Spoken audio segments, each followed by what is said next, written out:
السلام علیکم ورحمۃ اللہ وبرکاتہ۔ بسم اللہ الرحمن الرحیم۔ بغداد کے ایک بزرگ ابو عامر رحمہ اللہ علیہ اپنا واقعہ بیان کرتے ہیں کہ ایک بار میرے گھر کی دیوار اچانک گر گئی۔ مجھے بڑی پریشانی لاحق ہوئی اور اسے دوبارہ بنوانے کے لیے کسی مزدور کی تلاش میں گھر سے نکلا اور چوراہے پر جا پہنچا۔ وہاں مختلف مزدوروں کو دیکھا جو کام کے انتظار میں بیٹھے تھے۔ ان میں ایک نوجوان بھی تھا جو سب سے الگ تھلگ کھڑا تھا اور اس کے ایک ہاتھ میں تھیلا اور دوسرے ہاتھ میں تیشہ تھا۔ میں نے اس نوجوان سے پوچھا، کیا تم مزدوری کرو گے؟ نوجوان نے جواب دیا، ہاں۔ میں نے کہا، گارے کا کام کرنا ہوگا۔ نوجوان کہنے لگا، ٹھیک ہے، لیکن میری 3 شرطیں ہیں۔ اگر تمہیں منظور ہوں تو میں کام کرنے کے لیے تیار ہوں۔ پہلی شرط یہ ہے کہ تم میری مزدوری پوری ادا کرو گے۔ دوسری شرط یہ ہے کہ مجھ سے میری طاقت اور صحت کے مطابق کام لو گے، اور تیسری شرط یہ ہے کہ نماز کے وقت مجھے نماز ادا کرنے سے نہیں روکو گے۔ میں نے یہ تینوں شرطیں قبول کر لیں اور اسے ساتھ لے کر گھر آ گیا، جہاں میں نے اسے کام بتایا اور کسی ضروری کام سے باہر چلا گیا۔ جب میں شام کے وقت واپس آیا تو دیکھا کہ اس نے عام مزدوروں سے دگنا کام کیا تھا۔ میں نے بخوشی اس کی اجرت ادا کی اور وہ چلا گیا۔ دوسرے دن میں اس نوجوان کی تلاش میں دوبارہ اس چوراہے پر گیا، لیکن وہ مجھے نظر نہیں آیا۔ میں نے دوسرے مزدوروں سے اس کے بارے میں دریافت کیا تو انہوں نے بتایا کہ وہ ہفتے میں صرف 1 دن مزدوری کرتا ہے، باقی دن اللہ تعالیٰ کی عبادت میں گزارتا ہے۔ یہ سن کر میں سمجھ گیا کہ وہ عام مزدور نہیں بلکہ کوئی خاص آدمی ہے۔ میں نے ان سے اس کا پتہ معلوم کیا اور اس جگہ پہنچا تو دیکھا کہ وہ نوجوان زمین پر لیٹا ہوا تھا۔ اسے سخت بخار تھا۔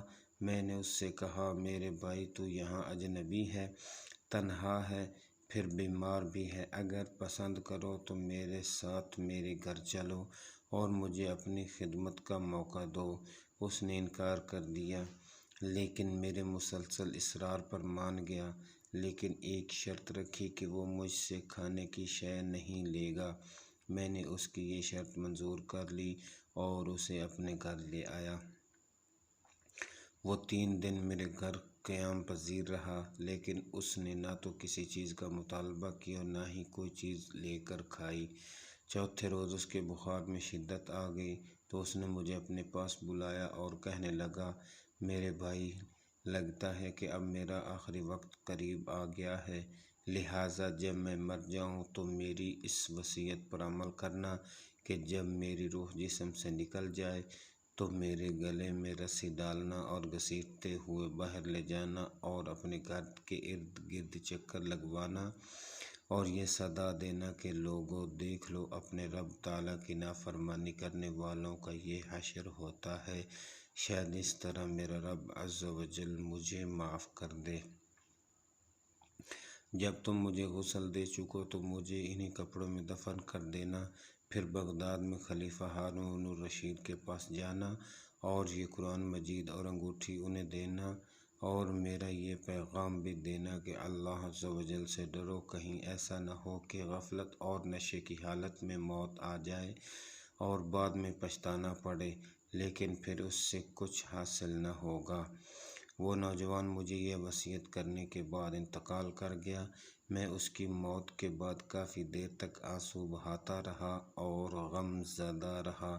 پھر نہ چاہتے ہوئے بھی میں نے اس کی وصیت پوری کرنے کے لیے ایک رسی لی، اس کی گردن میں ڈالنے کا قصد کیا تو کمرے کے ایک کونے سے ندا آئی کہ اس کے گلے میں رسی مت ڈالنا، کیا اللہ عز و جل اولیاء سے ایسا سلوک کیا جاتا ہے؟ یہ آواز سن کر میرے بدن میں کپکپی طاری ہو گئی۔ یہ سننے کے بعد میں نے اس کے پاؤں کو بوسہ دیا اور اس کے کفن دفن کا انتظام کرنے چلا گیا۔ اس کی تدفین سے فارغ ہونے کے بعد میں اس کا قرآن پاک اور انگوٹھی لے کر خلیفہ کے محل کی جانب روانہ ہو گیا۔ وہاں جا کر میں نے اس نوجوان کا واقعہ ایک کاغذ پر لکھا اور محل کے داروغہ سے اس سلسلے میں بات کرنا چاہی تو اس نے مجھے جھڑک دیا اور اندر جانے کی اجازت دینے کے بجائے اپنے پاس بٹھا لیا۔ آخر کار خلیفہ نے مجھے اپنے دربار میں طلب کیا اور کہنے لگا، کیا میں اتنا ظالم ہوں کہ مجھ سے براہ راست بات کرنے کے بجائے رقیے کا سہارا لیا؟ میں نے عرض کی کہ اللہ تعالیٰ آپ کا اقبال بلند کرے، میں کسی ظلم کی فریاد لے کر نہیں آیا بلکہ ایک پیغام لے کر حاضر ہوا ہوں۔ خلیفہ نے اس پیغام کے بارے میں دریافت کیا تو میں نے کہا۔ وہ قرآن مجید اور انگوٹھی نکال کر اس کے سامنے رکھ دی۔ خلیفہ نے ان چیزوں کو دیکھتے ہی کہا، یہ چیزیں تجھے کس نے دیں؟ میں نے عرض کی کہ ایک گارا بنانے والے مزدور نے۔ خلیفہ نے ان الفاظ کو 3 بار دہرایا، گارا بنانے والا، گارا بنانے والا، گارا بنانے والا، اور رو پڑا۔ کافی دیر رونے کے بعد مجھ سے پوچھا، وہ گارا بنانے والا اب کہاں ہے؟ میں نے جواب دیا، وہ مزدور فوت ہو چکا ہے۔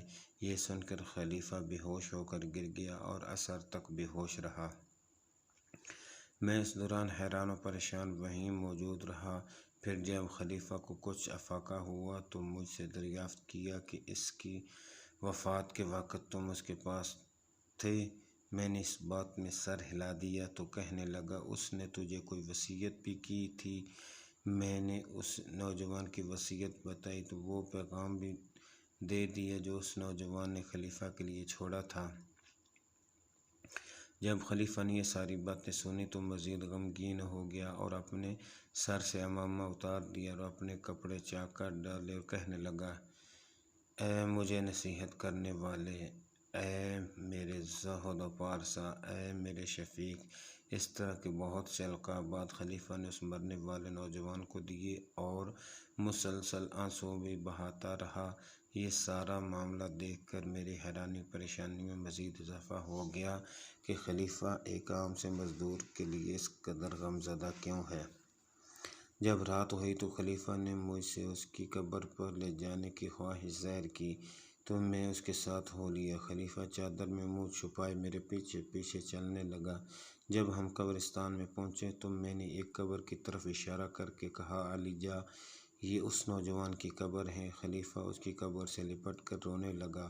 پھر کچھ دیر رونے کے بعد اس کی قبر کے سراہنے کھڑا ہو گیا اور مجھ سے کہنے لگا، یہ نوجوان میرا بیٹا تھا، میری آنکھوں کی ٹھنڈک اور میرے جگر کا ٹکڑا تھا۔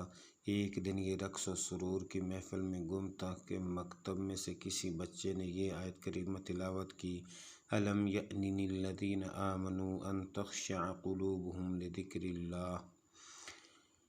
کیا ایمان والوں کو ابھی وہ وقت نہیں آیا کہ ان کے دل جھک جائیں اللہ کی یاد کے لیے؟ جب اس نے یہ آیت سنی تو اللہ تعالیٰ کے خوف سے تھر تھر کانپنے لگا اور اس کی آنکھوں سے آنسوؤں کی جھڑی لگ گئی۔ یہ پکار پکار کہنے لگا، کیوں نہیں، کیوں نہیں، اور یہ کہتے ہوئے محل کے دروازے سے باہر نکل گیا۔ اس دن سے ہمیں اس کے بارے میں کوئی خبر نہ ملی، یہاں تک کہ آج تم نے اس کی وفات کی خبر دی۔